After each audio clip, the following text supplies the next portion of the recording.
Welcome into another edition of our Ask Mike segment. My first one I've actually ever been on, so happy to be up here. And there's a rule: you have to have fun. You can't be serious, so you got to have fun. Well, when you're 3-0, it's a little more fun to talk about a winning team. It's easier. So let's jump right into it. We got a lot to cover today. Our first question this week comes from Alabama Hog, who says, "I hear favorable comments regarding our defensive secondary. However, in the first 3 games, there have been receivers wide open, but the quarterbacks didn't deliver an accurate throw. Is this a correctable issue, or will the defensive coordinator have to come up with a scheme to camouflage the issue?" Okay, I think that's overstated a little bit. There were a lot of those in the Georgia Southern game, and there was a reason. I'll explain that. But look, through 3 games, Arkansas has given up 1 touchdown pass. That can't all be luck. You know, that's not all luck. And I think, again, there haven't been a whole lot of guys that were wide open that dropped passes, but this past week there were a few.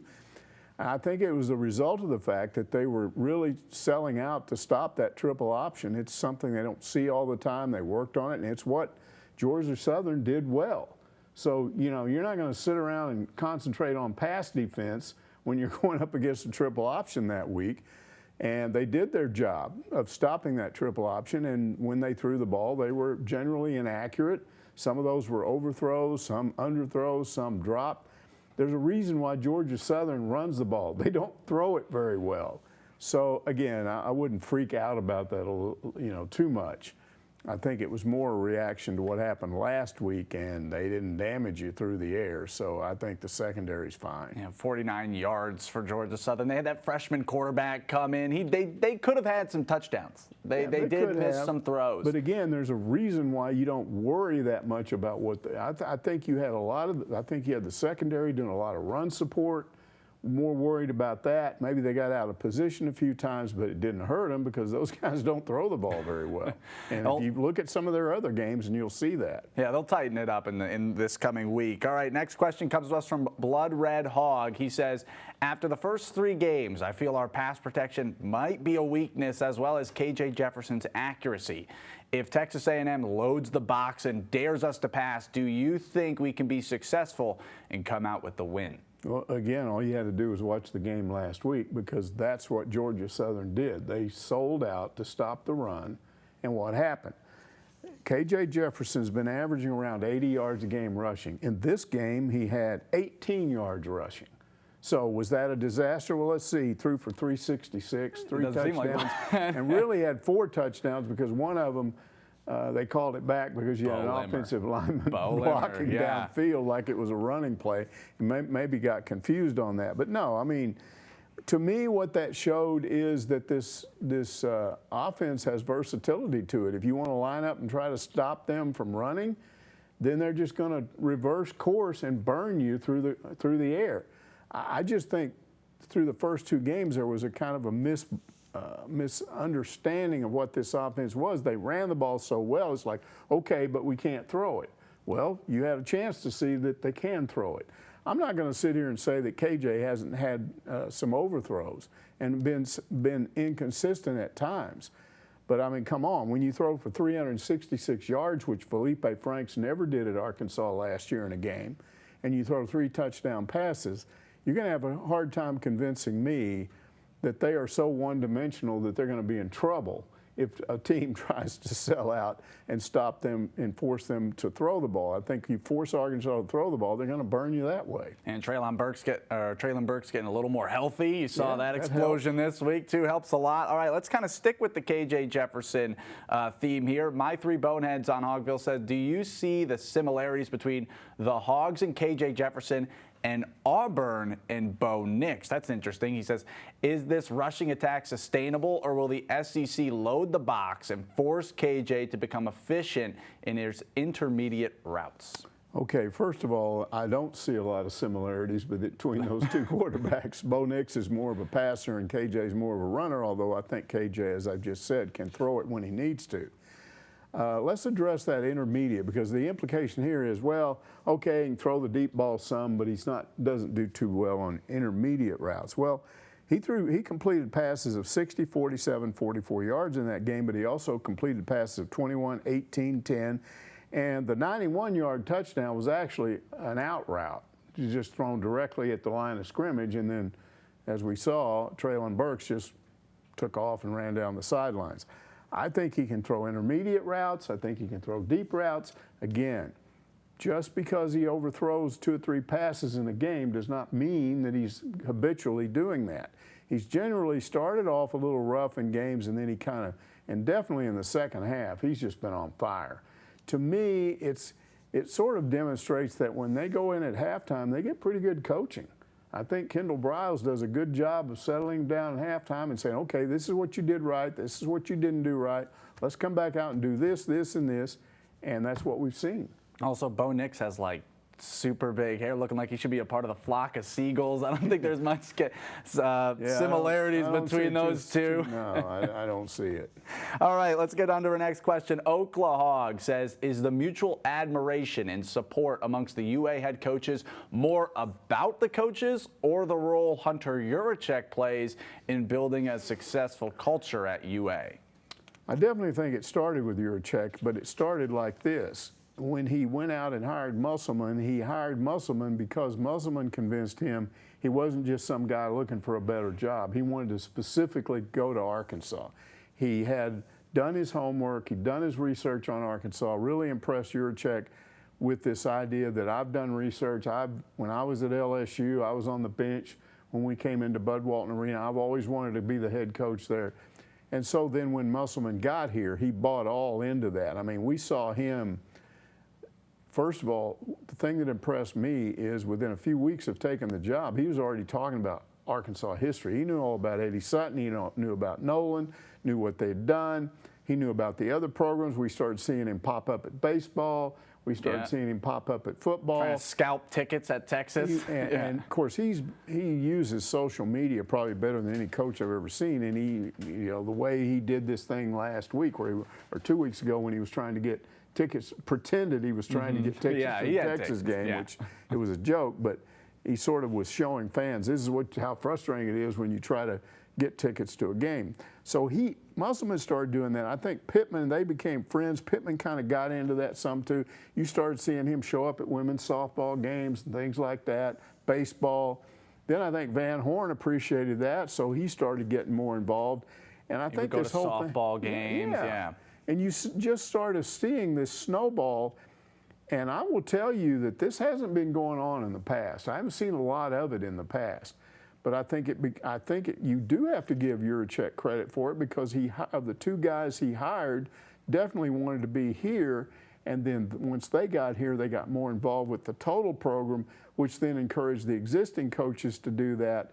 And now it's like something I hadn't seen. It's a closed kind of thing where all these coaches are kind of, like one big group or one big family. And they're pulling for each other. I think it's Musselman's that spark plug. Until those videos, that kind of brought, you got Pittman featured in some of those videos. He's doing like you remember those This Is Sports Center commercials? He's doing the This Is Arkansas videos and making them pretty funny. I think he's kind of a big spark plug behind he started that, it, definitely. that meshing. Yeah, he started it, but I still think you have to give Yurachek credit, because I think he knew instinctively, I've got to hire somebody that's just not coming in here. I mean, the big issue for a while was hiring what some of these players have said to me, carpetbaggers, and the people misunderstand that term. They think it's some kind of weird Civil War term. In this particular case, they mean somebody that comes in from the outside, doesn't know your traditions, doesn't care about your traditions, and just wants to say, hey, I'm doing this my way. I don't care about what went on. And Yurachek was all about the other way of doing that. Yeah, I'll bring in Musselman, and he's got his own way of doing things, but he also is going to respect what's already here. And then, I mean, Pittman already knew about the traditions. He wanted to play here and never got a chance, and so now he's got a chance to coach here. So, the whole thing is just sort of taken off, and it really is one of the coolest things I've seen in a long time. Yeah, easy when you're winning too. Every program experiencing success also helps the camaraderie. All right, next question to us comes from Twinkie275, who says, before Steinmetz was fired, I remember reading an article saying he was working on a raise for Hunter Yurachek. Have you heard anything about if that is being worked on? I haven't, but I do know that the only people that have gotten raises through that COVID year and on up to right now, one of them was Musselman because he took them to the Elite Eight. And I think there was some flirtation on the part of Arizona maybe, and I think Yurachek wanted to make sure he didn't leave, so he got a big raise. And then Barry Odom got a raise because, again, after that first year, I think there were some other schools that were interested in hiring him as defensive coordinator. So usually that's how a raise comes about. Somebody wants you, and they're going, we want to keep you, so they'll jump you up. Now, it's a little bit different with an AD. An AD does not give himself raises. That comes from the Board of Trustees. It can be influenced by the chancellor, and maybe in that case it was. I don't know. I do think if anything happens there, they'll probably wait till you get a new chancellor in place, a permanent chancellor, and then maybe you'll see that. I don't look for anything to happen with Yurachek until maybe this academic year is over, because then you have a whole year of full attendance at all of the venues. You've got your revenue back up, and then maybe if the Board of Trustees, and I don't think Yurachek's walking around going, hey guys, can you give me a raise? Hey, can I get a raise? I don't think he's doing that. But I think what would have to happen is somebody on the board would have to be going, wait a minute here, everything's going really well right now. Let's be proactive and let's give him a raise. Yeah. But let's face it, he's already making pretty good money. But yeah, I think it may happen. But if it does, maybe at the end of the academic year, which would be all the way to next May. It's like Oprah. You get a raise. You get a raise. Dave Van Horn gets an extension and a hog statue outside the new facilities. It's going right so far. But all right, next question to us comes from Superhog 1959. Says, all we needed the beatdown that the Hogs gave Texas. I feel from before the year began, that game would set the tempo for the entire season. Tell us your thoughts, Mike, on the ways the Texas game could benefit the Hogs this year and future years to come. First of all, I remember some comments last week after that Texas game. Well, Texas is not very good. I think you can just ditch that whole idea. They beat Rice 58-0. They had a good bounce back. That's a team, Rice beat them. Arkansas beat Rice handily. They didn't beat them like that. So I think you can ditch this notion that Texas is bad this year. I think they're good. They're a good team. Arkansas just was all over them. How is it going to help in the future? Well, the first thing it does is it gets you into the top 25, and I'm not sure anybody believed that would happen this year. It's been a while since Arkansas was ranked, and because they've already won the next week, they started off in the top 25. Now they're in the top 20 at 16. If they beat A&M, they're going to be knocking on the door of the top 10. So what that does is it pushes your program forward. I think there was a lot of talk when Pittman first got here. This is a 4-year fix. Maybe a 3-year fix, but probably a 4-year fix. And I think you're talking 4 years till you're a ranked team. And now we know in year 2 you are. That's what the result of that Texas game. So, you know, it's had that effect. And then I think the final thing that the Texas game did, and this is huge to me, it showed those fans who don't remember the Southwest Conference and who always said, come on, that Texas thing wasn't that big. It showed them, yes. I will say it again.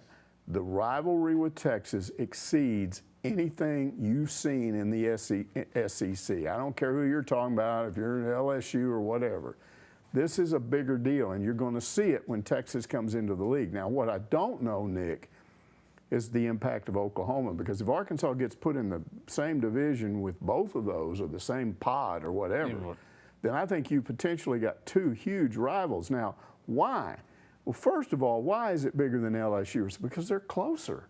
I mean, you know, it's just it's easier for your fans to go to their place, and especially when you start talking about Texas, you got a lot of Arkansas fans already down there, so it's easier for them to go to Austin than it is show up in Baton Rouge and drive all the way down there. So again, I think Oklahoma and Texas, if Arkansas ends up with playing both of those are 2 huge rivalries that are going to develop in the future.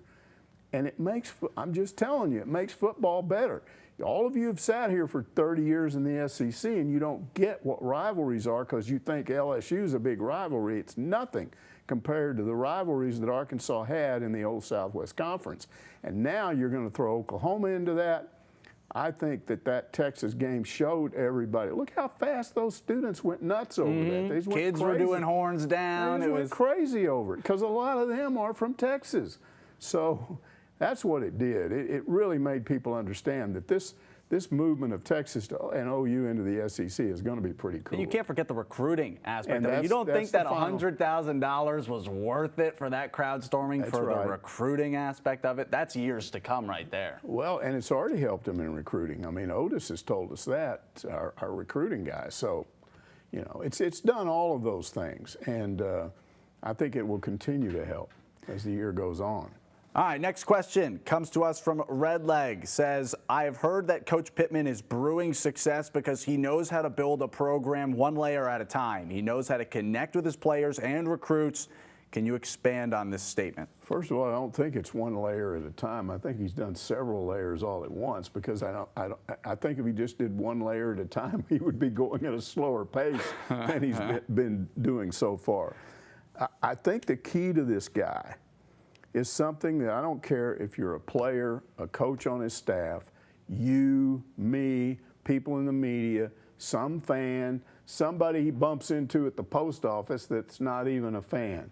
What happens with Sam Pittman is he's just one of those guys, and we all know people like that you just like them because they're honest and genuine and they're friendly, and more than anything else, they're not trying to sell you anything when they talk to you. It's not. How many times have you had some guy and he's real personal, but he's trying to sell you something, and you're kind of going, oh, come on. He's not trying to sell you anything. He's just being himself. And with players, think about this, Nick. I'm not sure the average fan understands what it's like to be a college athlete right now. It's a lot different than it was when I first started covering athletes. You got to go home all summer. You got a break from this stuff. Now they're going year-round. That means conditioning year-round. That means an extensive spring practice, and they even work out some in the summer now. So you never get away from that stuff. And in season, it's very intense. You've got injuries you're dealing with, and you do all that stuff, and you still have to go to class, and you have to make academic progress, or you end up in trouble, and they end up taking you off the field and off the roster, and you end up just having to go to class. So players are dealing with all this stuff.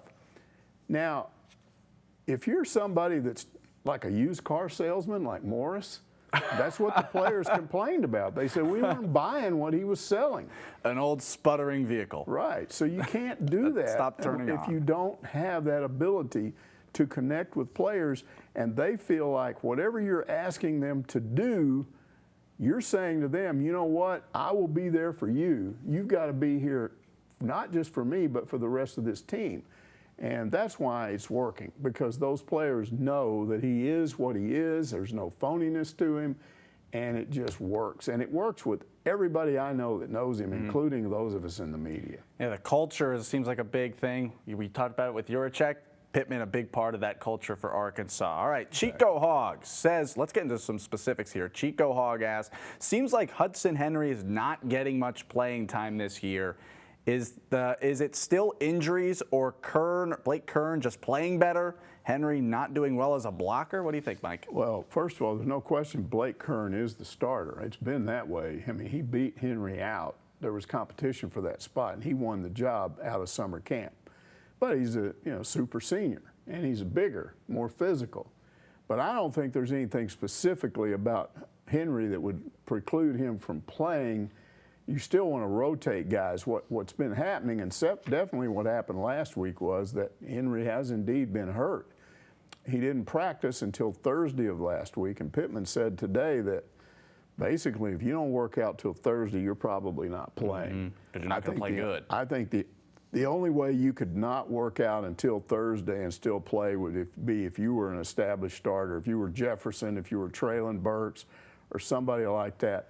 But if you are the backup at a position and you don't work out till Thursday, you're probably not going to play.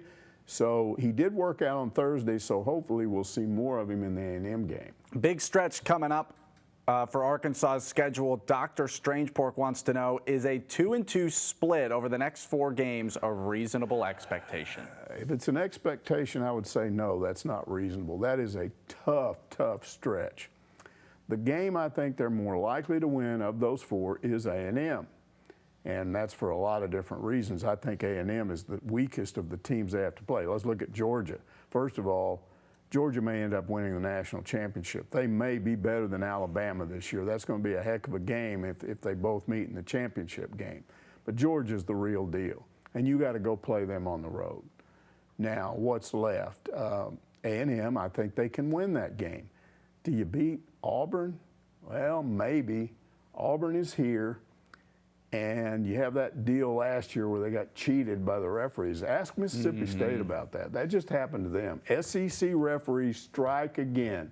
There's always at least one game every year, and sometimes more than one, but usually one, where you can absolutely attribute a loss to the refs. And they're SEC refs. I don't know what it's going to take to wake Greg Sankey up. Somebody needs to go, pow, pow, wake up. Do something. You're the best football conference in America, and you've got these whack-a-mole referees. You need to have full-time refs. They need to pay for it. They need to be in classes all the time and studying stuff and going around and giving clinics. Referee you. Yes, absolutely. Because it's bad. It's really, really bad. So, you know, I think 2 and 2 is not going to do it, huh? I just think that game, Arkansas got hosed by Auburn last year, so they might be motivated enough, and plus that's a home game. So of those 4 games, I think they can beat A&M. Of the other 3, I think Auburn, but Auburn's really good. They played Penn State. They played their pants off in a really difficult environment up there, and almost pulled off the win. So Auburn's really good too. I think Auburn may be a top 10 team. They're not right now, but they could end up being that good. And then Ole Miss. We don't know for sure, but Ole Miss has looked awfully good. They just destroyed a really good Tulane team. Like 60 points. Yeah, just destroyed them. So, and that's a road game. So if they're going to win 2 games, I think it would be A&M, the neutral game, and I think it might be Auburn, the home game, but beating Auburn here is still going to be tough. All right, let's talk about that Texas A&M game. Pork Soda says A&M struggled against Colorado, then dominated New Mexico. Do you think A&M showed a weakness that the Hogs can exploit, or was it just a momentary lapse? Do you expect the Aggies to be back to playing like a top 10 team against us in Dallas? First of all, I don't think A&M is a top 10 team, even though they're ranked in the top 10. I've just already laid that out for you. I think Ole Miss and Auburn are better than A&M. What's A&M's problem? No Kellen Mond. He's been the straw that stirs that drink for 4 years. He's gone now. They don't even have their starting quarterback. They've got their backup guy, who's not bad. But Calzada. Yeah, he's not what they're used to. I'm not that impressed with their defense. Let's look at who they've beaten. They beat Kent State, really? And they beat New Mexico. I'm telling you, Georgia Southern is better than either one of those 2 teams. The one decent team that A&M has played, Colorado, got waxed last weekend 30-0 by Minnesota. Yeah, they haven't been the Colorado of the past. They haven't been that far away for a little bit. That's right. So I'm not saying A&M is bad. I'm not saying this is a pushover game. But I am saying that Arkansas, in my opinion, should win this game if you throw in the frustration of that 9-game losing streak, all those close games in that 9-game streak, weird things were happening, and Arkansas should have won and didn't, crazy stuff, plays called back, weird holding penalties and stuff. I think it all comes to an end this year. All right, let's get to our next question. Hog Card says, while watching Malik Hornby run on that last drive against Texas, all I could think is, he's fast. Yeah, he is. Do you think the Hogs may find another way to get him on the field in another spot? I can't say that won't happen. I will say I wouldn't do it. Here's the problem. He's your backup quarterback. You don't think a backup quarterback is important? When you got Jefferson out there running as much as he does, there's a really good chance he's going to at least have some bench times due to injury this year. I hope it doesn't happen, but there's a likelihood of it. So what do you want? You want your backup quarterback ready to play. I don't want to spend the time during the week wasting, having him mess around with, he's going to be a receiver. Put him in a wildcat. He's going to be in a slot. They've got people that are receivers. They've got guys that go in the slot with talent. I wouldn't waste him on that. I know it's tempting because he's fast, but I want him to be fast as a quarterback, and he needs to work on. I would have him out there every snap working as a quarterback because he needs to develop. Yeah, and then your next quarterback is Lucas Coley or Renfro. You don't know who your next option would be after that. We'll have to check that depth chart that got released today. All right, Alex for Hogs 88 says, this is another Mike down memory lane question. These are our favorite. What was your favorite win against Texas A&M and why? Okay, I want to go fast forward to last Friday when Alyssa and I went over to the Hall of Honor induction ceremonies at the Walton Art Center, which is like 2 blocks down the street here from us. And the first guy I was looking for was Robert Farrell. Now, Robert Farrell played 76 through 79, just now getting inducted to the Hall of Honor. He made, in my opinion, one of the greatest touchdown catches in the history of Razorback football, at least to me. Because I don't like the Aggies. Now, that's the backdrop. Well, let me explain how this happened. Okay, I'm working at another television station. I've been in this market for about 4 years at that time, and I have to go by myself. You know what that's like. Work at a station where I've got a weekend anchor, but there's nobody to go to the game but me. I don't even have a photographer, so I got to take my camera, take a tripod, load them up in a car, and drive to College Station. I would rather parachute into Russia than go to College Station. I don't like that place, okay? But I had to go. So I was smart enough to realize, okay, I got to get there early. They got all these crazy traditions on campus. You can't just be showing up at the last minute. You'll have a lot of problems getting into the stadium. So I got there like an hour and a half before the game started. A&M has this goofy tradition where their band comes out of wherever their band hall is, and they don't just march to the stadium. No, they take this weird route where they go down a street, turn left, turn back left, go right, turn back right, go around here, go there, go everywhere, and they're playing the whole time they're doing it. Terrible infrastructure. Goes on for like an hour and a half. So I didn't get there before that happened. And as I pulled up to that first stop sign, there's a cop standing there, and he goes, you got to wait for the band. So here they come, toop, toop, toop, toop, and they go. It takes like 5 minutes for them to all walk by tooting their horns. And then I go a block, here they come again, get stopped again. So I'm thinking, I'm going to be late for this game. Well, I finally got to the press box, got my gear up there, and there's about 10 minutes to spare. And I'm thinking, okay, now I made it. Go up to the photo deck, which is 1 level up from the press box. No spaces. All these cameras are already in place, all the tripods. There is no place to put a camera. So I go back downstairs to the sports information director, and I won't mention his name, but I didn't like him. He was an Aggie, you know. Why would he be an SID at that place? He should have gone somewhere else. And I pointed out to him, hey, I don't have a place to shoot up there. What am I supposed to do? And he goes, hey, it's first come, first served. Should have been here earlier. And I said, you know what? I was here earlier, and your band made me late. He said, well, that's not my problem. So now I'm thinking, well, what do I do? So I'm looking a little bit to my left, and I see a little door at the north end of the press box. I'm thinking, maybe there's something out there. Just stand out there and shoot it. So I go out that door, and when I went out the door, there's a little ledge there, and you can turn around, and there's a ladder that goes up to the roof. And I'm thinking, all right, I'll go up to the roof. So it was a little freaky, but well, Mission Impossible. Carried the camera up on the roof and put it up there, and then put the tripod, and I set up, and I'm on the roof. And I'm up there, and I'm thinking, you know what? I'm like the only guy in the world up here. I'm like above everything. There's the game down below, and the fans can't sort of, I guess if you're on the other side, they might be able to see this little peewee guy up there trying to shoot from a long distance, but they sure can't hear me. And the great thing, and you know this, if you're in the press box or even on a photo deck, you can keep your mouth shut during a game. You can't say anything. Yeah. You're just working. You'll ruin the shot. Well, right off the bat, I'm thinking, I'm up here by myself. I'll say whatever I want. So I'm yelling and stuff, you know. So it's a tie ball game going into it's a 20 to 20 ball game going into the fourth quarter, and they get early into the fourth quarter, and the A&M starts moving toward midfield. Now, they've got this field goal kicker named Tony Franklin, and he had kicked a 65-yard field goal the year before, which was an NCAA record at the time. But that season, the 77 season, both Russell Erksleben and Steve Little from Arkansas and Erksleben from Texas had each kicked 67-yard field goals, so they had exceeded his record. And you got to understand the Aggie mentality. So now they're getting toward midfield, and they've got a third down. And they're going to try a 67-yard field goal. Now, come on. You don't do that, because what happens if you miss that field goal? Guess what Arkansas gets to do? They get to line up at midfield.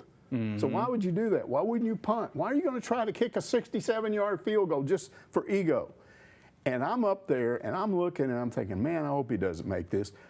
Boink. He kicks it up. It lands on the goal line. Boing, boing, and I'm laughing. Man, I'm laughing. I'm beating the roof. I'm jumping up and down. So then my camera battery goes out, and I'm thinking, what else can go wrong? And I'm thinking, well, can't shoot. I could probably get some video from Channel 7 in Little Rock. I knew those guys. They'll probably help me after the game. I'm just going to be a fan up here. I'm just going to stay up here. So now Arkansas gets the ball back at midfield. And on about the second or third play after that, about 40 yards from the goal line, Ron Calcagney peels out, sees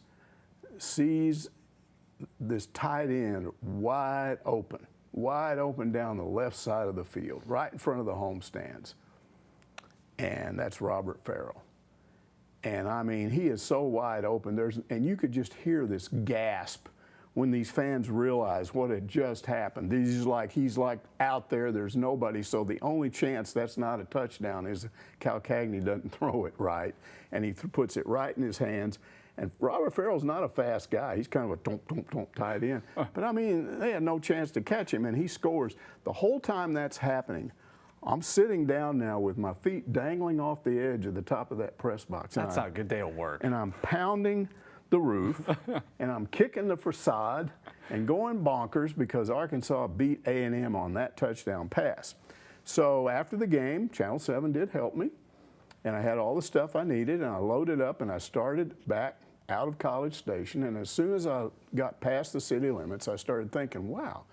I said, this day really went really bad for a long, long time.